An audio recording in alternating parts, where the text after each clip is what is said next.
Hello everyone, it's Old Guardian here. Hearthstone's the Witchwood expansion card reveal stream was held yesterday and 10 new cards were revealed. In this video I'm going to take a look at one of them, the most anticipated card of the expansion and the only hero card from the expansion, and that is Hagatha the Witch. Hagatha is a legendary Shaman Hero card that costs 8 mana. It gives you 5 armor like all other current hero cards do, and it has a battle cry to deal 3 damage to all minions, so both the opponent's minions and your own. But the real beef of all the hero cards is, as always, the upgraded hero power. In this case, Hagatha's hero power is Bewitch. It's a passive hero power. After you play a minion, add a random shaman spell to your hand. Is Hagatha the savior of shaman? It might be too early to say, but just think about it. Lyra the Sun Shark turned out to be pretty powerful, giving you random priest spells. You can kill Lyra to get rid of its effects, and it's very rare for Lyra to stick around on the board for multiple turns to give lots of those random priest spells. However, once Shaman player plays Hagatha, this hero power is something you can never get rid of. So every turn until the end of the game, each minion is going to have a battle cry to give a random shaman spell. What if Lyra was able to stick on the board? Just imagine that. Of course, I have to admit that there is a slight difference, because Lyra can keep herself fed for all eternity. Whenever you play a spell from Lyra, you get another spell. And it doesn't work that way with Hagatha, because you need to play minions in order to get spells, and then when you play those spells you don't get any other bonuses from Hagatha's hero power. So there are some slight differences, but still that's an incredibly powerful hero power to have. We haven't seen any of the Shaman spells from the Witchwood yet, but if we take a look at the current Shaman spell pool, excluding the sets that are going to rotate out, we can come to the conclusion there are currently 26 Shaman spells that can be gained from random effect, because you cannot get a quest card from random effect, so the Murloc quest of Shaman is never going to be one of the spells you get from Hagatha. 26 spells means that there's a slightly below 4% chance to get any individual spell. But then we can also group these spells into various groups based on their effect. For example, dealing damage to multiple minions. There are 4 spells in the Shaman repertoire that do that. There's Forked Lightning, there's Lightning Storm, there's Avalanche, and there's Volcano. So you have around 15% chance to pick up one of those. Or if you really need to get some face damage, the opponent is almost dead but there's a taunt on the way, you need direct damage to face. There are 3 cards that can deliver that. There's Frost Shock, there's Lightning Bolt, and there's Lava Burst, for around 12% chance. And so on. Here are some of the samples. Things get of course more complicated when you can have multiple answers.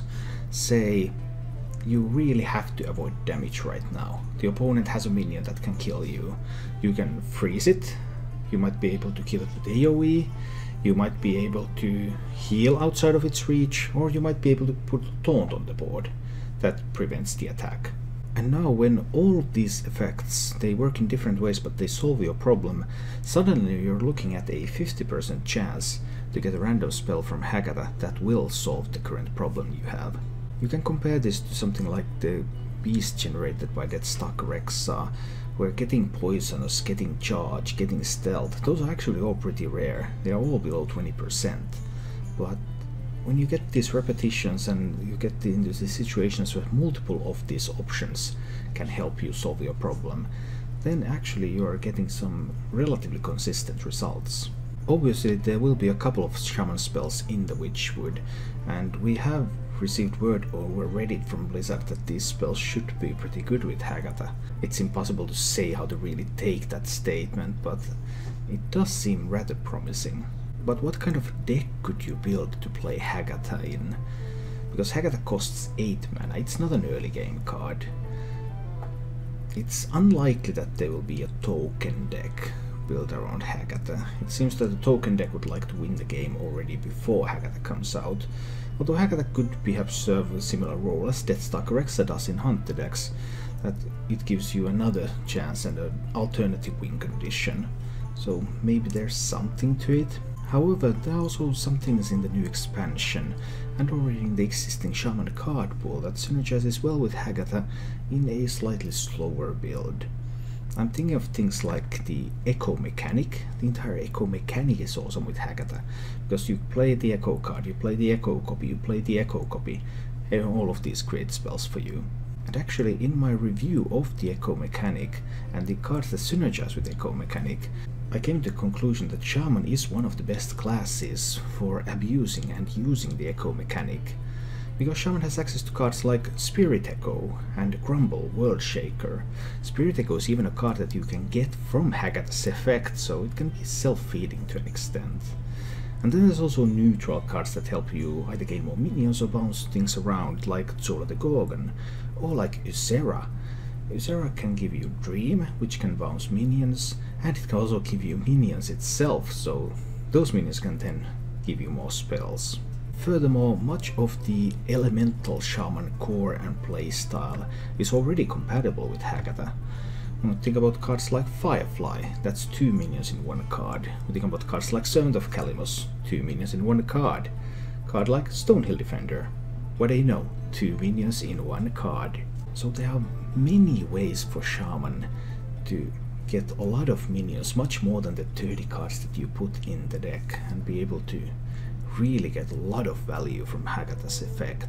It is so far uncertain how viable this kind of slower mid-range Shaman build would be, but Hagatha's effect should not be underestimated, and it's one of the most interesting cards from the Witchwood expansion. Thank you for watching. If you enjoyed the show, please click the like button and subscribe to my channel for more.